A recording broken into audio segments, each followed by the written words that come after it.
Now, the rest of the story. Here's another catch-up video. So, it's still winter outside. Well, I can't go that far, but it is still very unpleasant outside. Between the wind and the rain and the generally cool weather, we're trying to stay somewhat sheltered from the weather, at least when we can. Ryan and I went and we had to feed everything today, so it was all 3 farms needed hay and bedding, and actually had to mix up a load of feed for the steers. And this was a job that was done yesterday. I'm not going to get into too much detail about the new row cleaners. I mean, they look sharp. They're not green like those were. I mean, it's actually they look pretty sharp looking on the front of here, but go to my brother's channel, How Farms Work, and he's going to be posting a video about it. I'm sure he was filming yesterday, but we were able to get all those rows on with 5 of us working on it. So what I've been trying to get started on and make some progress on is the fact that we added a bunch of wires and hoses to the back of this tractor. So another air compressor that we have to wire in, and I ended up having to go through and connect it right to the battery. That's what this one is for. It's kind of blurry, isn't it? It has a line that goes into the cab, which is essentially telling it that it's okay to pump up, so you don't run the risk of that running all night. I gotta go through. We have 3 air hoses that actually go to it. The controller is sitting out the back of the tractor. I have a bracket. Okay, I have a piece of metal that I'm gonna make into a bracket, which I've already checked the area I have to work with. I can make it work.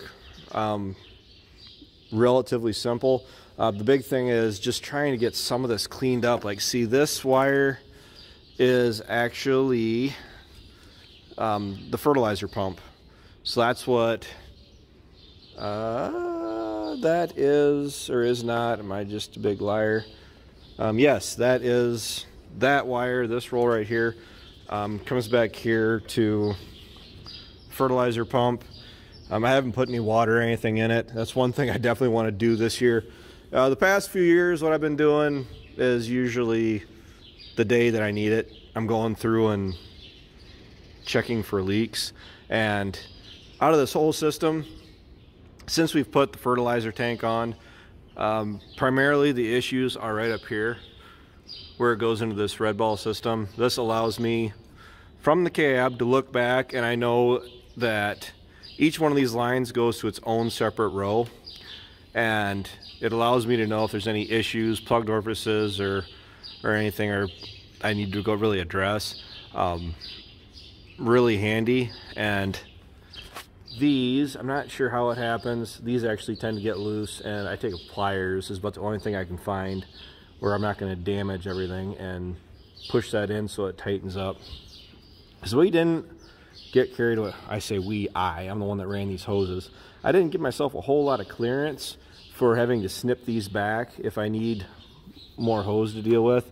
I mean, if it gets to that situation, I might have to go back through and find some slack somewhere, and I might be able to do it, but yeah, this, I need to go through and cable tie everything. Each of these rows, it has a solid two lines that run the length of the bar, and they are teed in. Not quite sure what the heck that was. Something just banged. So each of these row units, they have a 2 lines that go to each airbag. There's actually 2 separate airbags on it, because this can either add pressure to raise them up or lower them down. So that should be pretty nice. With up in the cab, I mean, if I wasn't doing the cows today, we'll see what I can do tomorrow. I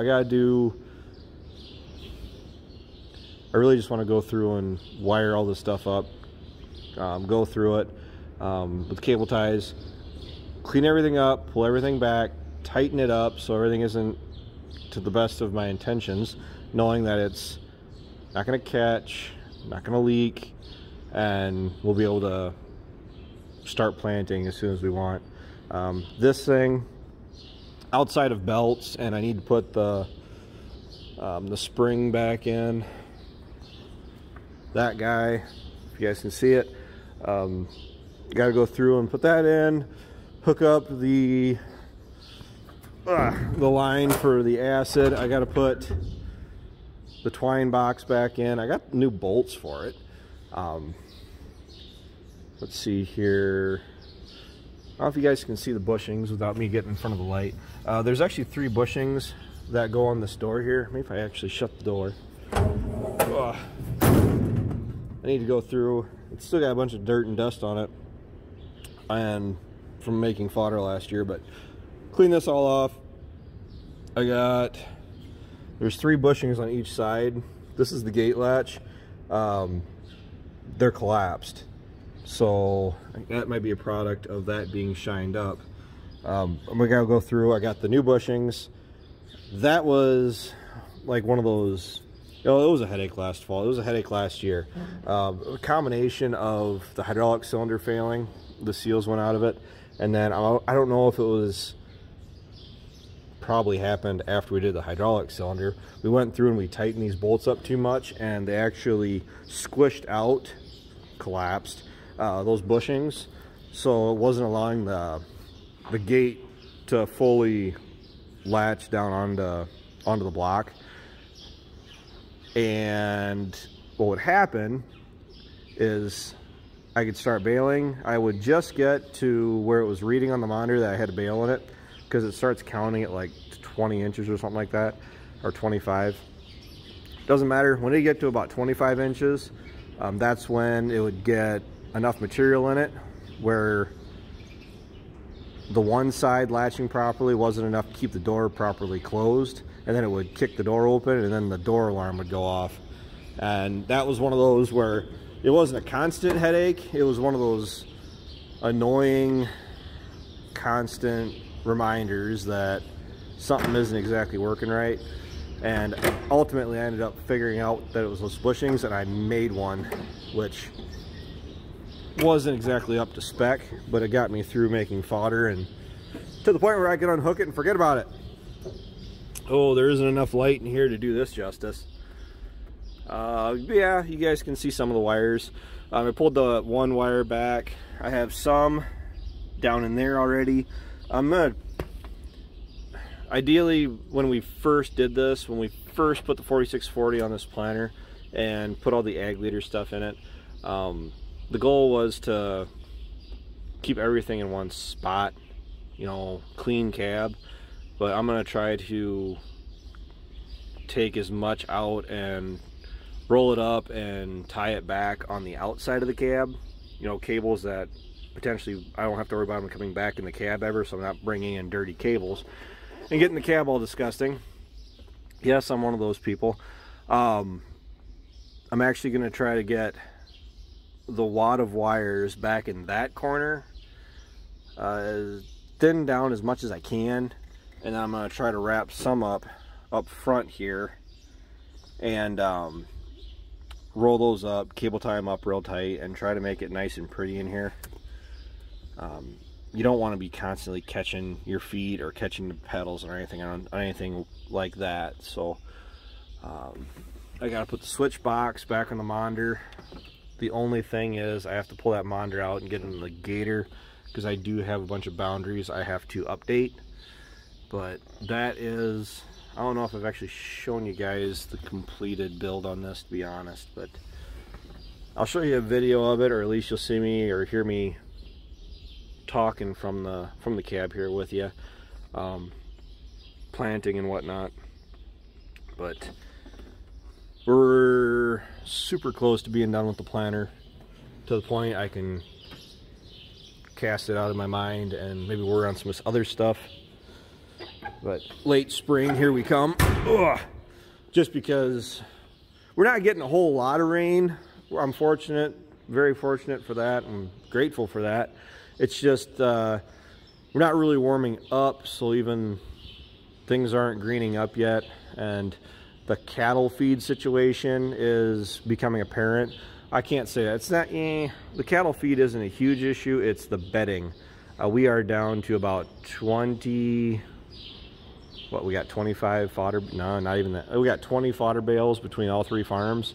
So we're trying to feather them out because they keep moving the goalpost back. We were supposed to be in 60s, 50, 60 degree weather like a week ago. And the weather forecast keeps changing it up to where it's supposed to be, today is Wednesday, they're calling for 30s again on Friday, but 30s and mud and rain, it's hard on the cattle. And I think this kind of weather that we're dealing with right now is harder on the cows than below freezing and snow, because that mud just makes it hard on everything. I mean, even with the JCB and that, trying to get around and put bales in, you can definitely tell the lack of traction. So with everything we got going on so far, what has to be done yet, be put on yet, other than the chains here, I gotta get creative to make that work. Hydraulic downforce, electric drives, the sure speed are all being done this summer, ideally, as long as it shows up. And I hope I'm not forgetting anything. Hydraulic downforce, electric drives, and well, the belt, gosh, what's the technical name? That's the shear speed or what? I wasn't exactly focusing on the planter right now. I was thinking about the other one of those that should be coming here before long. So oats, we gotta get oats in before too terrible long. They are on their way, the oats and the grass seed and the alfalfa seed, and just wanting to get outside and do stuff. At least fencing, we should be able to get done with that in a good day and a half. But pressure wash everything off, grease it. Got to run the brush down through the seed tubes here, put the seed boxes back on, and grease it. And that's all after I get done plumbing everything. But that's a long ways from your 6-row 7,000 deer corn planter. And that was another conversation that's been had here in the last week of, it plants, that's why I like it, I don't need all this fancy electronics and stuff. Yeah, that'd be nice. That's my argument. Oh, vacuum was the other thing I was thinking of, to get our singulation, because that was one of the things that I'm not looking forward to, because with a finger pickup planter, I can, with the amount of horses I have in the front of this planter right now, I don't have to run this higher than 1500 RPMs and drive across the field. To do everything, to get everything to work properly on this, it's going to have a PTO pump and probably significantly more hoses and wires coming out the back of the tractor. That's at to be seen yet. See how that turns out. But the 46 and 200, all 200 plus horses of her, because she is running a little warm, are going to be just a screaming next spring. Not this year, but next year. This whole supply issue is a result of that. So, well, my fingers are cold. This is your update, guys. The shed really hasn't changed around a whole lot yet. I did mention to Ryan we gotta spin that 82 around, because it is kind of a weird angle and taking up a fair amount of real estate. We're just in that weird gray area because I could use the 46 for chiseling. I do have, I'm hoping 10 acres or less of, oh, it's more than 10 because we got some out at Ryan's place. We're going to say 20 acres or less of chiseling to do. It's not full scale, got to do a whole farm deal, but we got about 20 acres that need to be gone over. And it's probably going to be the 82 at this point, because once I go through and hook this up, I don't think I'm going to want to unhook it again. Just one of those deals just for 20 acres, especially if the 82 is unhooked yet. So, well, thanks for watching. Thanks for tuning in. Take care. Take it easy. Keep in touch. I'll talk to you guys later. You know, this was all clean at one point. What happened?